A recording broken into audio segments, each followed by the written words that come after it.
নমস্কার, আমি অভিজিৎ বলছি। ইউটিউব চ্যানেল এবং ফেসবুক পেজে আপনাদেরকে স্বাগত জানাই। আজ আমাদের মধ্যে উপস্থিত হয়েছেন যাত্রা অভিনেত্রী মনিকা গোস্বামী। ওনার মুখ থেকে শুনে নেব ওনার যাত্রা জীবনের নানান জানা অজানা কথা। তো দিদি, প্রথমেই আপনার কাছে জানতে চাইবো আপনার জন্ম এবং ছোটবেলার কথা দিয়ে যদি শুরু করেন। আমার জন্ম ভদ্রেশ্বরে, তারপরে বেড়ে ওঠাও ভদ্রেশ্বরে, তারপরে স্কুল ভদ্রেশ্বরে সারদাপল্লীতে। তারপরে আমার একটু এই অভিনয়ের দিকে একটু ন্যাক ছিল ছোটবেলা থেকেই? ছোটোবেলাতে ভালো লাগতো, মানে ভালো লাগাটা ছিল অন্তর থেকে। একটু গান টান করবো, একটু নাচ টাচ করবো, তখন তো খুবই কম বয়স। তারপরে দেখলাম মোটামুটি সবাই বলছে খারাপ করছি না। আচ্ছা, তারপরে তখন কি আর একটা বাড়লো। আচ্ছা, যত বড় হতে থাকলাম তত একটা আকর্ষণ বাড়তে থাকলো আমার এই যাত্রা ইন্ডাস্ট্রির প্রতি আর নাটকের প্রতি। এরকম এক নাটকের মাধ্যমেই তখন আমার বাবার প্রাইভেট ফার্মে চাকরি করতেন, চাকরিটা চলে যাওয়ার পরে আমাদের বেশ একটু আর্থিক সমস্যা দেখা দেয়। তখন আমি মনে মনে ঠিক করলাম, আমি তো বাড়ির বড়, আমার একটা কিছু করতে হবে। কারণ আমরা 4 বোন, 1 ভাই। বাবা একটা প্রাইভেট, আমি সবার বড়, দায়িত্বটাও অনেক বেশি। হ্যাঁ, তখন একটু বুঝতে শিখেছি। তখন আমি ঠিক করলাম যে আচ্ছা, আমি তো মোটামুটি সবাই বলছে খারাপ অভিনয় করি না, তাহলে আমি যদি নাটক করি কেমন হয়।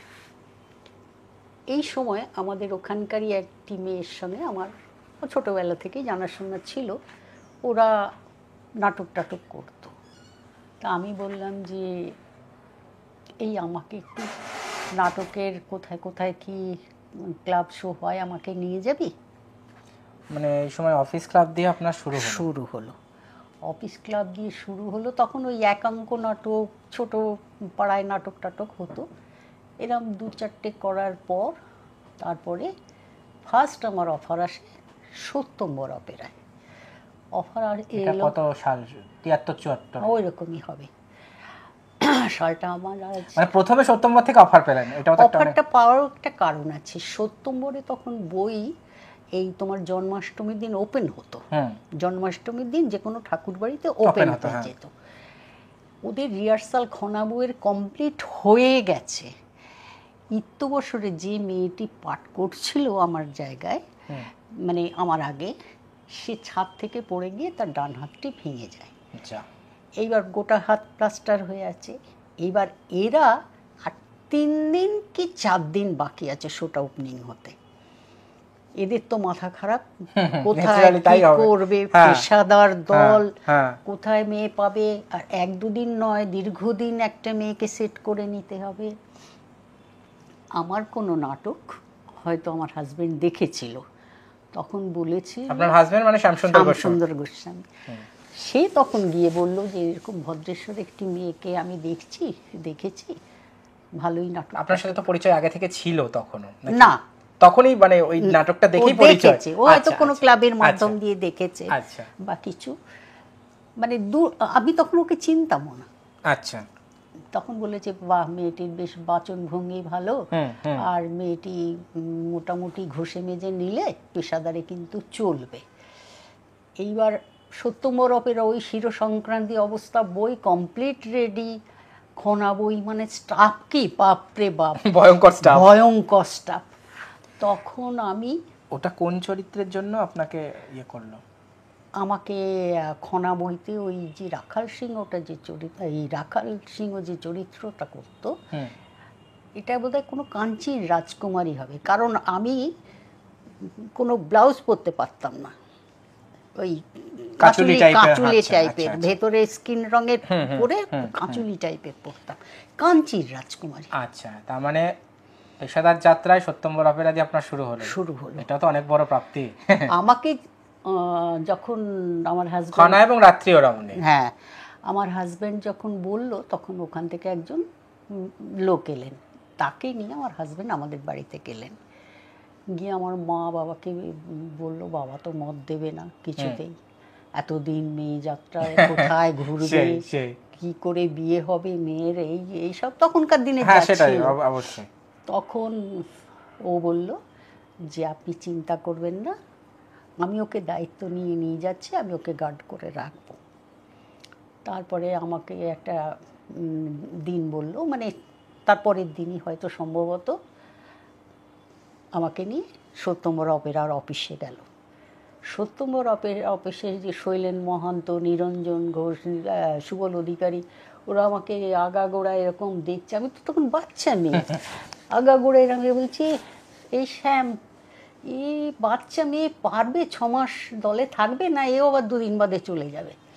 তো বলছি, আর পান্নাদা বসে আছে, চিত্রাদি বসে আছে, মীনাক্ষী বসে আছে, কল্পনা নায়ক বসে আছে, রাখাল সিং, মানে গোটা স্টাফটা তখন বসে আছে।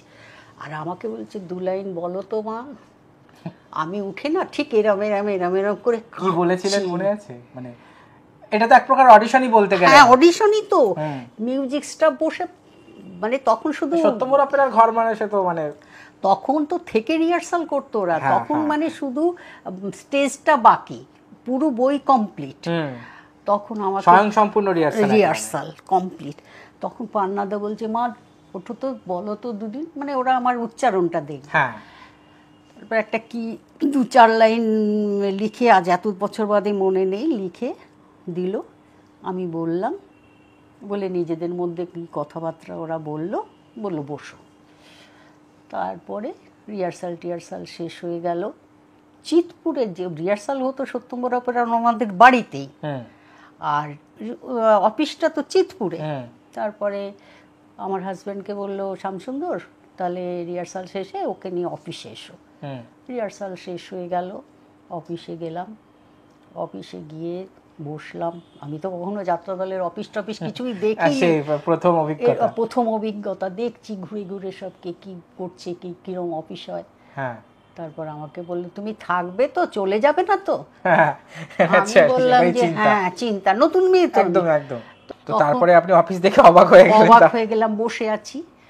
তখন আমাকে নিরঞ্জন ঘোষ যে ম্যানেজার ছিল সত্যম্বর অপেরার, আর মালিক বসে আছে, বলল, কত মাইনে নেবেই? তুই তোকারি করেই বলছে, কত মাইনে নিবি? আমি তো তখন বাচ্চা মেয়ে, তুই তোকারি করাটাই স্বাভাবিক। তখন মাইনে তো কি বলবো, আমি তো কিছু বুঝতেই পারছি না, কত মাইনে হয় কি হয় আমি তো কিছুই জানি না। তখন বলল, আমার হাজব্যান্ড বলে দিল, শ্যামসুন্দর তাহলে তুমি বলো, তুমি যখন নিয়ে এসেছো ওকে তুমিই বলো। তো বললো, জামাইবাবু 600 টাকা দেবেন। 600 টাকা নয়, 500 টাকা দেবো, আর 10 টাকা জলপানি দেবো। আমি ভাবছি 500 টাকা মানে তো তখন অনেক টাকা, তার মানে আমার 500 টাকা রোজগার করার যোগ্যতা হয়েছে, ভালোই হবে। 500 টাকা যদি পাই আমার সংসারেরও অনেক কাজ হবে। তারপরে আমি 500 টাকা রোজ ইয়েতে মাইনেতে আপনার সত্যম্বরে চাকরি হলো। ক বছর ছিলেন সত্যম্বরে? সত্যম্বরে আমি 1 বছরই ছিলাম। সত্যম্বরে 1 বছরই ছিলাম। তার পরের বছর বেরিয়ে সত্যম্বরে কাজ করার সময়ে নির্মল শেষের দিকে, সত্যম্বরের সিজনে তখন তো অনেক দিন যাত্রা হতো, আষাঢ় মাস অবধি যাত্রা হতো। নির্মলদা খবর পাঠালেন যে যেন আমি নির্মলদার সঙ্গে দেখা করি। নির্মল কুমার না, নির্মল মুখার্জি। হ্যাঁ, ওই তো নির্মল কুমার নামে যে পরিচিত সুশীল নাট্য কোম্পানি। হ্যাঁ, তখন তো দল ভেঙে যাচ্ছে, ওখানে যাচ্ছে, ওখানে যাচ্ছে, সেখানে যাচ্ছে। তখন আমাকে আমাদের এই হুগলির একটি লোককে দিয়ে বললেন যে ওই মেয়েটিকে আমার সঙ্গে দেখা করতে বলো তো। তখন সে আমার বাড়ির ঠিকানা নিয়ে গেছে, গিয়ে বলছে, কারণ তোমাকে নির্মলদা দেখা করতে বলেছে। আমি গেলাম নির্মলদার বাড়িতে একদিন, অ্যাড্রেস দিয়ে গেছিল। তারপরে বলার পরে দিয়ে সুশীল নাট্য কোম্পানিতে জয়েন করলেন। তখন নির্মলদা বললেন যে দেখো, আমি সুশীল নাট্য কোম্পানিটা লিজ দেব, তখন পরে তুমি কি চাকরি করবে? তা আমি বললাম যে হ্যাঁ দাদা, আমি করবো। সত্যম্বর আমার সঙ্গে আর কোনো কন্ট্যাক্ট করেনি। বললো, তোমার সঙ্গে কোনো কন্ট্যাক্ট করেছে? আমি বললাম না, আমার সঙ্গে তো আর কোনো কথা হয়নি। তো বললো সিজন, আমি বললাম কবে এগ্রিমেন্ট হয়, কি ব্যাপার, আমি তো অত জানি না। তো বলার পরে হলো, বললো আমি সুশীল নাট্য কোম্পানিটা নিচ্ছি, তুমি যদি কাজ করো তাহলে জানিও। ওখানে ক বছর করেছিলেন? তাও সুশীল নাট্য কোম্পানিতে আমি 2 বছর ছিলাম। তাহলে ওই সময় শিখা বসু ছিল আপনার সাথে? হ্যাঁ, শিখা বোস তখন নায়িকা। নায়িকা শিখা বোস নায়িকা। প্রিন্স দিলীপ চৌধুরীও বোধহয় ছিল। না, শিখা বোস, নির্মল ব্যানার্জি, আমাদের নিরঞ্জন ঘোষ, তারপরে নির্মল দত্ত ছিলেনই, তারপরে রীনা থই, গৌর থই, ওরা সব। রীনা চক্রবর্তীও ছিল? না, তারপরে এসেছে। তখন কি কি পালা ছিল সুশীল নাট্য কোম্পানি? সুশীল নাট্য কোম্পানির পালা ছিল দুটো। একটা পৌরাণিক পালা ছিল, নামটা যার মনে নেই, চলেওনি বেশি দিন, কিন্তু ওই মা যদি মন্দ হয়টাই। ও, মা যদি মন্দ হয় আপনি ছিলেন? হ্যাঁ, মা যদি মন্দ হয়টাই আমাদের সারা মানে ডবল শো করতে হয়েছে। আর অন্য বইটা হয়নি, এক পালা না দুপালা হয়েছিল। মা যদি মন্দ হয়, ব্যাস ওইটা ডেকে গেল বইটা তখন একদম। আর পরের বছর? তার পরের বছর সিঁদুর নিয়ে মুছে? না, সিঁদুর নিয়ে মুছে ভোলানাথ অপেরা। হ্যাঁ সরি, ওটা তো ভোলানাথ। হ্যাঁ, ওটা ভোলানাথ অপেরা। মা যদি মন্দ হয়, তা আরো সুশীল নাট্য কোম্পানির ভালো ভালো বই। হ্যাঁ, আমার এই মুহূর্তে নামটামগুলো বললাম না, মনে আসে না। আমি সেটা দেখে নেব, চেক করে। আচ্ছা, তারপর আমি 2 বছর রইলাম। তারপরে ওখান থেকে বেরিয়ে ভারতী, না, ওখান থেকে বেরিয়ে কোম্পানি বাগানে শো হচ্ছিল। কোম্পানি বাগানে তখন যাত্রা উৎসব হতো, তো তখন লোকনাট্যের মালিক খবর পাঠালেন যে লোকনাট্যের যে ম্যানেজার ছিল দিলীপ দা আমাকে বলল যে তোমাকে নীলমণিবাবু কথা বলতে বলেছে। তা একদিন আমাদের বাস যাবে রাত্রিরে, তখন বাস ছাড়তো, পুরুলিয়ার দিকে যাবে, রাত্রিবেলা বাস ওখানে দাঁড়িয়ে আছে কোম্পানি বাগানের ওখানে। তখন আমাকে একজন এসে ডেকে নিয়ে গেল লোকনাট্যের অফিসে। তখন লোকনাট্যে কথাবার্তা হলো। কথাবার্তা হওয়ার পর আমাকে বললো, তুমি আমাদের একদিন যাত্রা দেখো। আমাদের কোথায় দেখবো? বললো, তোমাদের কবে কবে অফ আছে? তখন শেষের দিকে গ্যাপ ছিল। তো বলে আমি একটা ডেট বললাম। বললো, ওই দিন আমাদের নৈহাটিতে শো আছে, আমরা নৈহাটি যাব, তুমি শ্যামনগর স্টেশনের ওখানে দাঁড়াবে, আমরা গাড়ি করে নিয়ে যাব। বেলাদি থাকবে, আর বড় বেলা সরকার, বেলাদি থাকবে, আরও থাকবে আর্টিস্ট, তোমাকে নিয়ে যাব, আবার ফিরবার সময় ওইখানেই ড্রপ করে দেবো। তারপরে গেলাম নৈহাটিতে, শোটো দেখলাম। নৈহাটিতে পাগলা গারদ বই ছিল তখন, বড় বেলা সরকার ছিল। হ্যাঁ, পাগলা গারদ বই দেখলাম নৈহাটিতে বসে দেখে টেকে। তারপর শো ভাঙার পরে আমাকে নামিয়ে দিল, আমি বাড়ি চলে এলাম। পরের দিন বললো যে তুমি কিছু কিছু চরিত্র মেয়েদের, বর্ণালীটার বাদ দিয়ে আর বড় বেলাদির বাদ দিয়ে, মণিমালা বোস আর একটা কে ছিল তখন, অঞ্জনা ব্যানার্জিও ছিল। না, অঞ্জনা ব্যানার্জি তার আগের বছরই বেরিয়ে গেছে। তখন বলল, তুমি ওই চরিত্র দুটো দেখে রেখো, কারণ যে কোনো পাগলা গারদে যে কোনো সময় ওরা যদি চলে যায় তোমাকে করতে হতে পারে, আর সামনের বছরের জন্য তুমি সই করে নিও। তারপরে যায়নি যদিও মেয়েরা, আমি মোটামুটি খাতাগুলো দেখেই রেখেছিলাম। তারপরের বছরে লোকনাট্যে গেলাম। লোকনাট্যে হচ্ছে বর্ণ পরিচয় আমাদের, সেও বিশাল স্টাফ, বর্ণালীদি, অনুপ দাস, শিবদাস মুখার্জি, অনাদি চক্রবর্তী, তারপরে আমাদের ইন্দ্র লাহিড়ী, আরও বহু রমেন ভাদুড়ী, বহু। নির্মল অধিকারীও ছিল। নির্মল অধিকারী, হ্যাঁ, বর্ণালী ছিল। দিয়ে তখন ওই হলো, রিহার্সাল শুরু হলো। রথের পরে যা হয়, রথের দিন কলকাতায় গেলাম, এগ্রিমেন্ট হলো। 800 টাকা মাইনে, 15 টাকা জলপানি হলো, 300 টাকা বাড়লো। 300 টাকা বাড়লো। দিয়ে বর্ণ পরিচয় তো তুমি জানোই কিরকম। আর পাগলা গারদটাও আবার ওর সঙ্গে চললো বেশ কিছুদিন। পাগলা গারদ ওদের আগের বছরের বই, চরিত্রগুলো আমি মোটামুটি তৈরি করে নিয়েছিলাম। তবে বর্ণ পরিচয় আর সীমান্ত, উৎপল দত্তের সঙ্গে ব্যাপারটা একটু বলুন। উৎপলদা সীমান্ত বই যখন এলো, সীমান্ত বই আসার পরে আমরা তো ঠোঁটস্থ হয়ে আছি। শুভাদি, সমীর মজুমদার, উৎপলদার তখন গোলমাল বইয়ের শুটিং চলছিল, মানে একদম ফ্লাইটে এসে একদম রিহার্সালের রুমে ঢুকে যেত। আর আপনাদের রাতে রিহার্সাল হতো? না, রাতে নয়, দিনে 2 শিফটে রিহার্সাল হতো। সকাল 9টা থেকে বেলা 1টা-1:30 অবধি, আবার বেলা 3টে থেকে দুপুরবেলা লাঞ্চ ব্রেক হতো, আবার বিকেল 3টে থেকে রাত্রির 8টা-9টা কালেকশন হতো তো খুব। আর যেদিন উৎপলদার ওখানে শুটিং থাকতো সেদিন শোভাদি আর সমীর মজুমদার দেখতো। দিয়ে 2টো বই হিট হলো ভালোভাবে সিজন। তাহলে উৎপল দত্তকে আপনি পেয়েছেন, এটাও তো একটা অনেক বড় প্রাপ্তি। আমি উৎপল দত্তকে পেয়েছি, আমি জ্ঞানেশ মুখার্জিকে পেয়েছি, আমি শেখর দাকে পেয়েছি, শেখর চ্যাটার্জি ভারতীয় অপেরা, শেখর চ্যাটার্জিকে পেয়েছি, আমি অমর ঘোষকে পেয়েছি। অমর ঘোষ যে সারকানিরা যে ছিল তখন লোকনাট্যে একটাতে অমর ঘোষ ওই বর্ণপরিচয় কিছু অ্যাসিস্ট করেছিল। আমার বড় প্রশান্ত দাকে পেয়েছি, ছোট প্রশান্ত দাকে পেয়েছি, মানে ভালো ভালো লোকের সঙ্গে। লোকনাট্যতে 1 বছর কাজ করে তারপরে বোধহয় ভারতীতে গেলেন। কংস আর সম্রাট আলাউদ্দিন, রাখাল সিংহ, রীতাদি, অঞ্জনা ব্যানার্জি, মায়াপাল, গুরুদাস দা, আর আমরা তো ছিলামই। গুরুদাস মিত্র মায়াপালের হাজবেন্ড। গুরুদাস মিত্র, মায়াপাল, তো বড় স্টাফ, বিরাট স্টাফ।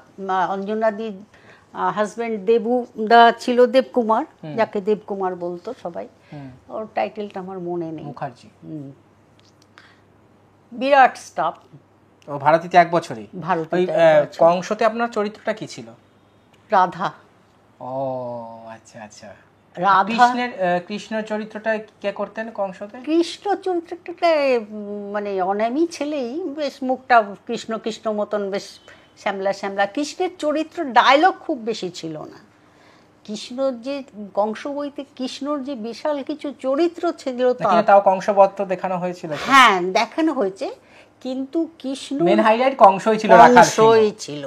কংস আর পুতনা, অঞ্জনাদি। ও আচ্ছা আচ্ছা। পুতনা কি মানে ওখানে সুন্দরী পুতনার তো যখন বদের আগে তোর রূপটা বেরোলো তো একদম একদম, কিন্তু তার আগে তো পুতনা ছলনাময়ী খুব সুন্দরী ছিল। আর রীতা দত্ত দৈবকী, আর দেবুদা বোধহয় ওই দৈবকীর স্বামী বাসুদেব। আর তখন একটি নতুন ছেলে এসেছিল, দিব্যেন্দু এরকম কি নাম, দিব্যেন্দু নাম এসেছিল ছেলেটা। বেশি দিন আপনার ওই মানে কংসর ওই রাধার কোনো সংলাপ বা গান কিছু মনে আছে নাকি কিছু ওই সময়?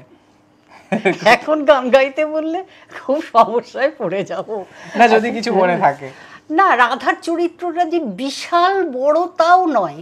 3টে সিন ছিল, একটা নাচ, সখীদের নিয়ে জল আনতে যাচ্ছে, আর একটা বোধহয় ওই কৃষ্ণের সঙ্গে, শুধু কৃষ্ণের সঙ্গে, আর একটা বোধহয় ওই রাধার যে স্বামী ছিল আয়ান ঘোষ, তার সঙ্গে। সংলাপ খুব বেশি ছিল না, কিন্তু বলে সবাই, আমি শুনেছি, রাধাটার তখন তো আমার চেহারা একদম অন্যরকম, রাধাটা মানে স্যুট করেছিল আমাকে খুব সুন্দর। যেমন অনেকে এসে বলতো আপনাদের রাধা কোথায়, রাধা তখন হয়তো বাসায় শুয়ে আছি, সে শুনতে পাচ্ছি, আমাকে হয়তো অঞ্জনাদি বলছে এই রাধা খুঁজতে এসেছে, যা। আমি বললাম রাধা খুঁজতে আসেনি, সে তো রাত্রির বেলা রং চং মেখেছিলাম রাধাতে। তো এই ভারতীতে কি 1 বছরই কাজ? ভারতীতে 1 বছরই কাজ করতে। তারপরে আবার এর সঙ্গে গেলাম মাধবী নাট্য কোম্পানিতে। তার মধ্যে আমার বিয়ে থা হয়ে গেছে। মানে ওই সত্যম্বরে গেলেন, তখন থেকে কি ঘনিষ্ঠতা? হ্যাঁ, তখন থেকেই ঘনিষ্ঠতা। তখন ও বাড়িতে আমাকে, আমার বাবা আমাকে কথা দিয়েছিল যে আপনারা যেটা ভাবছেন তা নয়, ওর দায়িত্ব আমি নিলাম। আপনাদের বিয়ে হলো? আমার বিয়ে হয়েছে লোকনাট্য ছাড়ার পর, মানে ভারতীতে যখন ছিলেন। হ্যাঁ, ভারতীতে আগে মানে ডিসিশন নিলাম যে ছাড়বো, তারপরে লোকনাট্য এগ্রিমেন্টও করেছিলাম, কিন্তু ডিসিশনটা যখন নিলাম যে আর আমি যাত্রা দলে থাকবো না, মানে আমার অসুবিধাটা কি, এই বাড়িতে তখন কোনো ছেলের বিয়ে হয়নি। আমার শাশুড়ি মা বললেন যে যদি বৌমা বাইরেই থাকে তাহলে আমার শাশুড়ির বয়স হয়েছে, সংসারটাকে দেখবে। তখন ও আমাকে বললো যে তুমি একটা দিক তোমাকে ছাড়তে হবে, তুমি কোনটা ছাড়বে? তো আমি তখন তো বাচ্চা মেয়ে, আর মেয়েরা চিরকালই, আমি একটু অন্যরকমই ছিলাম, চিরকালই সংসার ভালোবাসে। আমি বললাম যে আমি যাত্রা জগতই ছেড়ে দেবো। ও তার মানে লোকনাট্য আপনার শেষ? লোকনাট্য শেষ। এই লোকনাট্য না, ভারতীয় অপেরা? না, লোকনাট্য শেষ। ভারতীটা তার আগে তো। তাহলে তো মিলছে না, আমার মনে হয় লোকনাট্য ভারতীটাই পরে। বর্ণ পরিচয় হলে, কারণ ৭৭ নাগাদ হয়েছিল। ও না, সরি, পরে আবার লোকনাট্য আমার সঙ্গে কন্ট্যাক্ট করেছে অনেক আগেই, মানে ওই গণদেবতার আগের বছর। হ্যাঁ, জানিয়ে দিয়েছিলাম যে আমি আর কাজ করতে পারছি না। তার মানে আপনি সংসারের জন্য আপনার একটা খুব গোল্ডেন একটা অপরচুনিটি, মানে যাত্রায় আপনি আরো নাম করতে পারতেন, আরো অভিনয় করতে পারতেন অনেক দিন। নির্মলদা আমাকে বলেছিল তুই যাত্রাটা ছাড়িস না।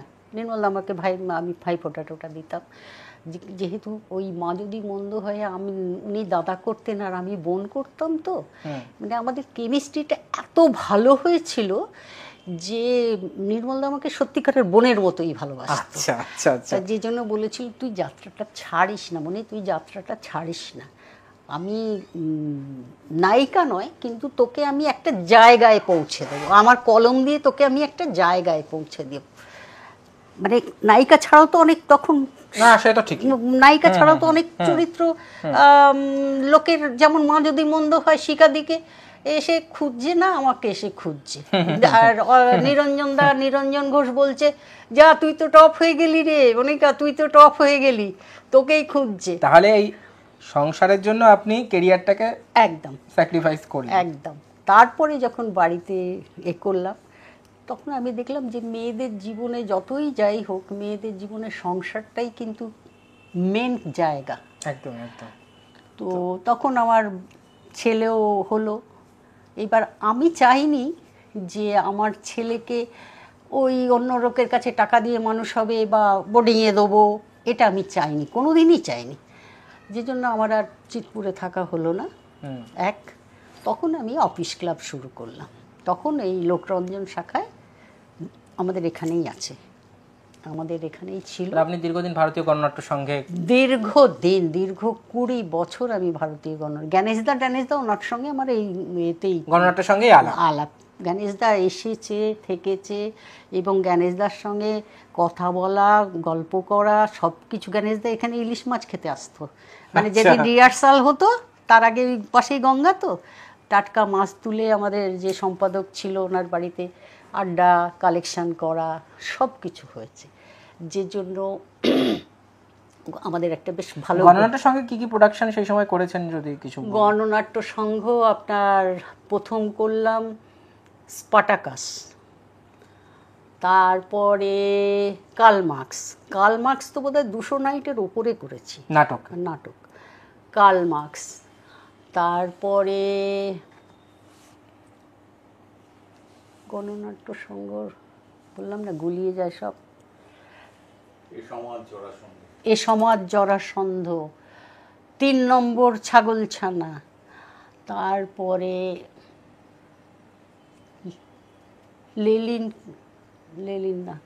লেলিনের আরেকজন সহযোগী কি জানো, যেটা সলিলদা করতো, কি জানো, ওই বইটা অনেক নাইট হয়েছে। লেলিনেরই সমসাময়িক বিপ্লবী একজন, নামটা আমার এই মুহূর্তে মনে পড়ছে। সে যাই হোক, তাও মানে গণনাট্যের সঙ্গে সঙ্গে দীর্ঘ 20 বছর গণনাট্য সংঘের সঙ্গে মানে ওতপ্রোতভাবে জড়িত একদম। আর এবার যখন ছেলে একটু বড় হয়ে গেল, তারপর যাত্রা থেকে আর ডাক আসেনি আপনার যে পেশাদারে যোগ দেওয়ার জন্য? এলে কি হবে, আমি তো যাব না, আমি তো যাব না, আমি তো মানে একদম স্থির সিদ্ধান্তই নিয়েছি। যখন আমার ওঠবার মুখ, তখনই তো আমি করেছি যে তারপরে তো আর যাওয়ার কোনো প্রশ্নই নেই। কিন্তু আপনার এই সংক্ষিপ্ত যাত্রা জীবন হতে পারে, কিন্তু তার মধ্যে আপনি যে প্রোডাকশন বা যেই দলগুলোতে করেছেন তারা সংক্ষিপ্তও নয়, 12 বছর।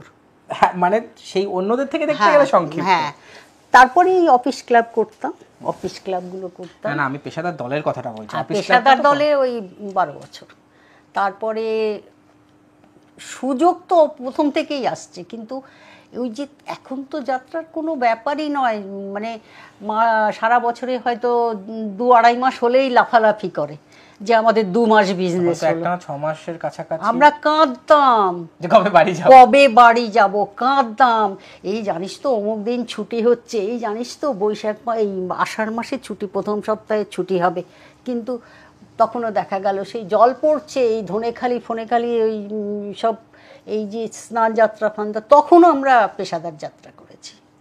তখনও পেশাদার আষাঢ় মাস অবধি, আষাঢ় মাসের 7-8 তারিখ অবধি চলতো। আবার 15-20 দিন হয়তো কি 1 মাস হয়তো ছুটি হলো, তারপরেই আবার বইয়ের রিহার্সাল পড়ে গেল। কারণ তখন জন্মাষ্টমীর মধ্যে সব দল বই খুলবেই, ওপেন করবেই। কারণ ভাদ্র মাস থেকে তো আমরা বলতাম ভাদ্র মাস থেকে চাকা গড়াবে, মানে বিশ্বকর্মা পুজোর 2-3 দিন আগে থাকতেই বাস বেরিয়ে পড়তো। যে জন্যে তারপরে তখন তো ওপরের দিকে প্রচুর শোয়ের ব্যাপার ছিল, তখন ওই আসাম কাছাড়ের দিকে দল আগে চলে হয়তো না। অফিস ক্লাব এই শেষের দিকে, অফিস ক্লাব বলছি, শেষের দিকে যাত্রা এই টাটা প্রচুর, মানে একটা দিন লোকনাট্যতে 3টে শো করেছি একদিনে। সকালে করেছি একাডেমি ফাইন আর্টসে, দুপুরবেলার শো শেষ করে একটু লাঞ্চ ফাঞ্চ করে টাটা বিশ্বকর্মা পুজোর দিন বাটাতে, তখন বাটার তো রমরমা ব্যাপার ছিল, বাটাতে শো করেছি। বাটা থেকে শো করে এসে আবার ওই কি একটা জায়গা, মানে কলকাতার মধ্যেই, মানে দূরত্বটা ওরা এমন রাখতো যাতে করা যায়, বা অনেকে মেকআপ না তুলেও হয়তো বাসে চেপে পড়লো, এইভাবে অ্যাডজাস্ট। তারপরে এই যখন আপনি সংসার করছেন বা আপনার স্বামী অভিনয় করছে, আপনি ছেলেকে বড় করছেন, তো এই সময় অপেশাদার যাত্রা দলে আপনি অনেক অ্যামেচারে অভিনয় করেছেন। সেখানে কি পালাতে তাও অভিনয়, মানে কোন ক্যারেক্টার, মানে ক্যারেক্টারের জন্য তখন আপনার মানে চাহিদাটা ছিল? 7 টাকার সন্তান। সেটা কার চরিত্র? মা, 7 টাকার সন্তান। বুঝতে পেরেছি, লোকনাট্যের। আর করেছি অনেক চরিত্রই করেছি। 7 টাকার সন্তান আমার বেসিক্যালি, আমার না প্যাথোসটা, ট্র্যাজেডি অভিনয়টা আপনার বেশি ভালো, আমার ভালো আসে। সূর্যমুখীর সংসারে তো আমি 2-3 জায়গায় এই অ্যামেচারে যে, মানে পান্না চক্রবর্তী, চিত্রা মল্লিকের সূর্যমুখীর সংসার, সেই হতে পারে, হতে পারে সূর্যমুখী। কারণ সূর্যমুখীর আমার প্যাথোস সাইডটা নাকি বলে সবাই, আমার প্যাথোস সাইডটা ভালো।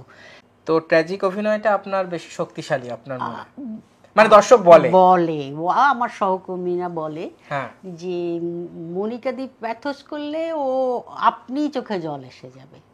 এমনকি আমার এটা শুনে এখনো এত ভালো লাগে। নৈহাটি থেকে মায়ামৈত্র টায়ামৈত্র তখন সব ছিল না, তো মায়াদি আমার সিন হলে এরকম করে বসে দেখতো, বলতো সত্যি মনিকা আমি তোর সিনটাই বসে দেখি। বলতো যে বলে যে এই প্যাথোস অনেকেই করে, তার মধ্যে একটু ইমিটেশন ভাবটা বেশি থাকে, কিন্তু তোর প্যাথোসের মধ্যে অন্তর ছুঁয়ে যায় সত্যি একদম।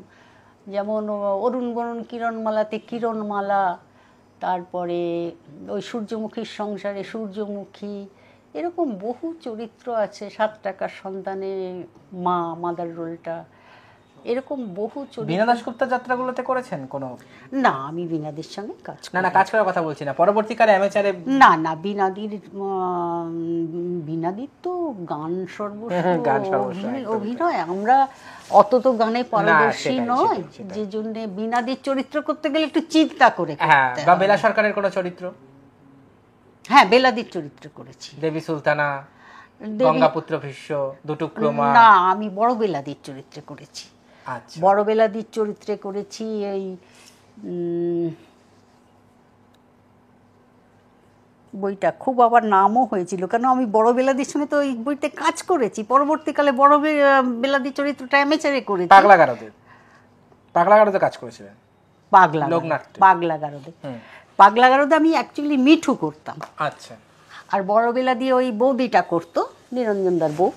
কিন্তু আমি তো শুরু থেকে রিহার্সাল থেকে বড় বেলাদির সবকিছু দেখেছি, তো মোটামুটি চরিত্রটা কেমন অভিনয় ছিল বড়বেলা সরকারের, মানে দুর্ধর্ষ। স্টেজে না বাঘের বাচ্চা, গানও গাইতো সেরকম? গানও গাইতো তেমন, যেমন ওই তুমি আনন্দ নবঘন শ্যাম, ওই এ আরে লোকনাথের বইটার নাম কি, পাগলা গারদ, পাগলা গারদে যে সেই ঠাকুরের গানটা গাইতো ঠাকুরের সামনে, অপূর্ব অপূর্ব। বড় বেলাদির সব দিক থেকে পারদর্শী। আর মানে গান টান শুনেছি। লোকনাট্যে যখন কাজ করছেন তখন বর্ণালী ব্যানার্জির সঙ্গে আপনার কেমন সম্পর্ক? খুব ভালো, খুব ভালো। বর্ণালীদির সঙ্গে আমার সম্পর্ক খুব ভালো। আমরা তো ওখানে তো মানে কাউকে বাদ দিয়ে কাউকে কথা বলা যাবে না, কারণ সবাই বিখ্যাত, সবাই বিখ্যাত। মানে তখন ওখানে অখ্যাত বলতে গেলেই আমরা ছোটোখাটো যারাই ছিলাম, কিন্তু সবাই তো এক একটা দলের তখন বক্স। আর মাথায় উৎপল দত্ত। মানে এই রিহার্সালে 10 মিনিট কেউ লেট করে এসেছে, 10 মিনিটও না, ক্ষমতা ছিল না কারোর অতটা লেট করে। উৎপল দা সোজা গিয়ে তার পায়ের কাছে বসে পড়লেন, আসুন আসুন আসুন। তাহলে ভাবুন ওই অতগুলো লোকের মধ্যে তার কি পজিশনটা হয়। উনি নাকি ম্যানেজার মালিক কাউকে ঢুকতে দিত না ঘরে, কারুর কথা উনি শুনতোই না। আর মানে সত্যি এত পার্সোনালিটি ছিল না, মানে কেউ সামনে গিয়ে একটা কিছু বলবে তার সে ক্ষমতা কারণ ছিল না। ওই শোভাদি যা বলবে শোভাদির মারফত ভায়া হয়ে শোভাদিকে গিয়ে বললো কানে কানে ফুসফুস করে, সেই মালিকই বলুক আর ম্যানেজারই বলুক, ফুসফুস করে বললো, শোভাদি সময় বুঝে ঠিক ওটাকে পাস করে দিল। এইটা হচ্ছে আমি উৎপলদার যা দেখেছি। আর আপনার এই সংক্ষিপ্ত জীবনে এটা কিন্তু অনেক বড় প্রাপ্তি, আপনি উৎপল দত্তের ডিরেকশনে কাজ করেছেন। হ্যাঁ, উৎপল দত্ত আর বাকিদের কথা তো সেটা আপনি বললেন, উৎপল দত্ত, গণেশ মুখার্জি, শেখর চ্যাটার্জির সঙ্গে আপনি কংস আর আলাউদ্দিনে কাজ করলেন। শেখর চ্যাটার্জি মানুষটা খুব আমোদে মানুষ ছিল। মানে এসে না রিহার্সালে রুমে ঢুকলো, ওই বিশাল চেহারা, রিহার্সালে ঢুকলো, সবাইকে নিয়ে বেশ ক্যাজুয়াল ব্যাপার। রাখাল সিংহের সঙ্গে কাজ করেছেন সেটাও? হ্যাঁ, রাখাল সিংহের সঙ্গে ওই যে বললাম খনা বইতে রাখালদা যখন আমাকে ধরে, মানে কাঞ্চির রাজকুমারীকে লুট করে নিয়ে যাচ্ছে, রাখালদা যখন আমাকে ধরে টেনে ডায়লগগুলো বলতো না, বয়স্ক লোকেরা বলতো তো একটা পুতুলের মতন দেখাচ্ছে ওকে, ওই রাখাল সিংহের চেহারা। আর আমি তখন অত বলতো তো পুতুলের মতো লাগছে ওকে, পুতুলের মতো রাখাল সিংহ মানে ওকে স্টেজে করছে। মানে রাখাল সিংহের সঙ্গে আমি 2 বছর কাজ করেছি। এক করেছি সত্যম্বরে। তো তাহলে এখন তো ছেলে বড় হয়ে গেছে, তো এখন যদি আপনার ডাক আসে তাহলে আপনি যাবেন যাত্রায়? এখন কি মানে শরীরের দিক থেকে কি পারমিট করবে বলে মনে হয়? আর আমার হাজবেন্ডের শরীরও ভালো নেই, তারপরে ছেলে বড় হয়ে গেলে কি মায়েদের দায়িত্ব অনেক বেড়ে যায়। ঠিকই, ছোটবেলা একরকম দায়িত্ব। এখন তাহলে অভিনয়ের কোনো চর্চাই নেই বা কোনো অ্যামেচার বা আমি রিসেন্টলি 2টো সিরিয়াল করলাম। আমাদের এখানের একটি ছেলে সেও নিয়ে গেছিল, এসে বললো বৌদি আপনাকে এই রোলটা করতে হবে। ওই জল ছবি বলে একটা, কোন চ্যানেল? সিটিভিএনে। আচ্ছা আচ্ছা, সিটিভিএনে রীতা দত্ত চক্রবর্তী আছে, তারপরে 2-3টে সিরিয়ালের অফার এসেছিল, কিন্তু আমার এখান থেকে গিয়ে না, হ্যাঁ ওটাই হচ্ছে সবথেকে বিরাট প্রবলেম। সেই সকাল 7টায় বেরিয়ে আবার বসা আছে। তাহলে গান বা অভিনয়ের কিছু অংশ তো আপনি আপনার মনে নেই এই মুহূর্তে। তো আমরা আজকে কথা বলছিলাম মানে কয়েক বছরের অভিনেত্রী হলেও যে বিখ্যাত দলে বিখ্যাত প্রোডাকশনে উনি কাজ করেছেন সেগুলো যাত্রা ক্ষেত্রে মানে একটা উচ্চতর জায়গায় রয়েছে। তো সেই মনিকা গোস্বামীর সাথে আমরা কথা বললাম, দীর্ঘদিন গণনাট্য সঙ্গে অভিনয় করেছেন তিনি। তো দিদি আপনার সাথে কথা বলে খুবই ভালো লাগলো। তো আজকের মতন আমরা এখানেই শেষ করছি। আপনি ভালো থাকবেন। তুমিও ভালো থেকো। নমস্কার।